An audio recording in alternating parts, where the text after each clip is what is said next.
Este viaje también supone ir por el territorio de América Latina. Y bueno, aquí todos ustedes, nosotros también hemos leído a tantos grandes autores de América Latina y latinoamericanos, y muchos de nosotros hemos viajado por América Latina antes de poner los pies en los países de América Latina. ¿Quieres ponerlo? Hace un tiempo, para contar una pequeña anécdota, en una visita que Javier Cercas hizo al Perú, conversando con varios pisco sours encima, urdimos una travesura que era entrar al Colegio Militar Leoncio Prado para mirar ahí los espacios en los que había ocurrido la Ciudad de los Perros. Lo hicimos. Javier nunca se enteró, pero yo lo usé como la llave para entrar al colegio y recorrimos todo el colegio y tal. Y cuando estuvimos en un momento en la puerta de entrada, en el espacio en el que el jaguar va corriendo, donde el teniente Gamboa a decirle que él mató al esclavo, Javier tuvo una revelación, me tomó del brazo y me dijo: yo he estado aquí antes, muchas veces, en muchos momentos de mi vida yo he estado aquí. Y esa sensación me hace pensar en Irene y en la gente de España, por ejemplo, que ha conocido América Latina, ¿no?, por los libros antes de estar en este territorio. ¿Cómo fue tu ingreso a América Latina? ¿Cuáles fueron tus primeros grandes viajes por América Latina, Irene? Bueno, para mí fue América Latina un regalo de la biblioteca de mis papás, que a pesar de que en aquel momento en la España donde ellos comenzaron a ser lectores y coleccionistas de libros, casi todo estaba prohibido y era muy difícil conseguir esas obras, las obras de literatura contemporánea. Ellos, con coraje y afrontando ciertos peligros, formaron una hermosa biblioteca que yo ya encontré lista y preparada para gozarla. Y en esa biblioteca fue donde yo empecé a leer esa literatura latinoamericana que a mí me parecía como una brisa del idioma, porque siendo mi misma lengua tenía las músicas, las inflexiones, los vocablos, el sabor distinto, y eso era bellísimo. Entonces, en casa de mis papás estaban, por supuesto, Borges y Cortázar, estaban Octavio Paz, estaba Juan Rulfo, estaba Vallejo, César Vallejo como autor fundacional, estaba Arguedas, estaba el Inca Garcilaso de la Vega, que también era una particular pasión de mi papá, estaban los poetas, estaba a tanta literatura que me viene ahora a la mente y casi se me agolpa. Y por eso mi primer viaje a América Latina, ya por el año 2000, fue precisamente a Perú. Fue el primer lugar donde ese continente mágico hecho de letras se materializó en una realidad, y fue con mi papá un viaje de peregrinación enamorada y literaria, siguiendo las huellas de Vallejo principalmente, pero también de Ribeiro, de Arguedas, de Blanca Varela, de Mario Vargas Llosa, y allí apropiarme de esos espacios que yo ya había dibujado en la mente con los mapas de palabras y que de alguna manera se fueron fundiendo esos dos planos sucesivos para convertirse en la imagen nítida que siempre está de todas maneras poblada por esas palabras y por esos versos y por esos recuerdos. Y es que yo siempre que viajo tengo primero que leer, tengo que primero leer el país antes de conocerlo por mis ojos. Soy viajera de oído antes que viajera de mirada. A lo largo de los años, después de esa foto a Borges, Daniela ha retratado a miles, diría, de escritores latinoamericanos. Y hemos preparado un video para ver junto a él, junto a Irene, las imágenes de ese trabajo que le está tomando tantos años.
escritor, siempre he escuchado una frase que se dice entre bambalinas. ¿Ya te hizo la foto Morsinski? O ya me hizo la foto Morsinski. Que te haga una foto, Daniel, es casi un sentido como que alguien te está dando el diploma de escritor o te está ingresando en la comunidad del Junco, de alguna forma. Y yo recuerdo una historia, yo era periodista, eso no lo sabe Daniel, en El Comercio, en un semanario que se llamaba Visto y Bueno, y de pronto me dieron como comisión cubrir una exposición que tenía Daniel en Lima. Y me pasaron las fotos y las vi, y busqué entrevistarlo y no lo conseguí. Pero fui a la exposición con una enorme ilusión, viendo las imágenes de Daniel Morsinski. Quería preguntarte a ti, Irene, sobre tu experiencia con la fotografía de Daniel, si la viste antes de que te fotografiara, y voy a ser un poco indiscreto, si sentiste también esa emoción de esta fotografía de Daniel Morsinski. Sí, mi primer recuerdo nítido de las fotografías de Morsinski, de Daniel, querido Daniel, fue una exposición en un museo de mi ciudad, de Zaragoza, cuando, por supuesto, todavía no lo conocía.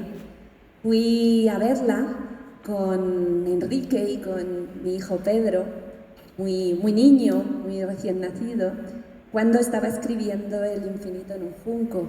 Por supuesto ya había visto sus fotografías anteriormente, pero aquello fue una galería, un paseo, una zambullida en su universo. Y yo en aquel momento, cuando escribía El infinito en un junco, estaba convencida de que ese libro era mi despedida de la literatura. Yo creía que por la enfermedad de mi hijo y la necesidad de volcarme en los cuidados, ya había perdido la ocasión, ¿no? Los años, la oportunidad, la libertad para defender esta vocación de escritora. Entonces estaba de alguna manera despidiéndome de esa ilusión, diciéndole adiós, aceptando que a veces la vida es dura y que las ambiciones son quizá demasiado grandes para alguien como yo, que vive en una pequeña ciudad de provincia, en Zaragoza, en la periferia, y que no tenía contactos ni otra forma de sostener su sueño que la ilusión y el entusiasmo.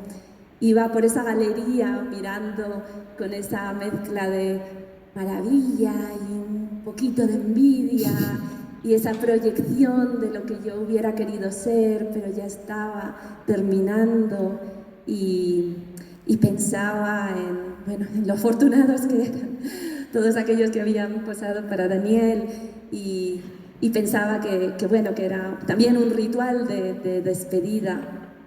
No imaginaba que el junco no iba a ser el final, sino un gran principio, y además ese libro me llevaría a Daniel.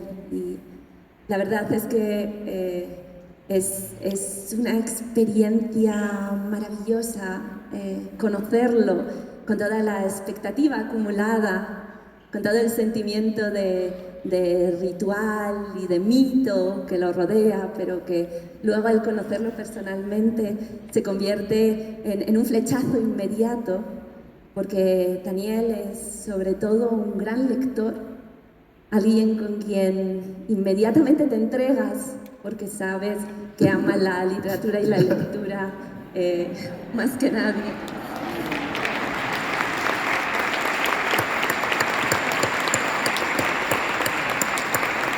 Es además extremadamente delicado en el trato con las personas. Es alguien que tiene una enorme experiencia y la ha convertido en elegancia de una manera especialmente bella y conmovedora.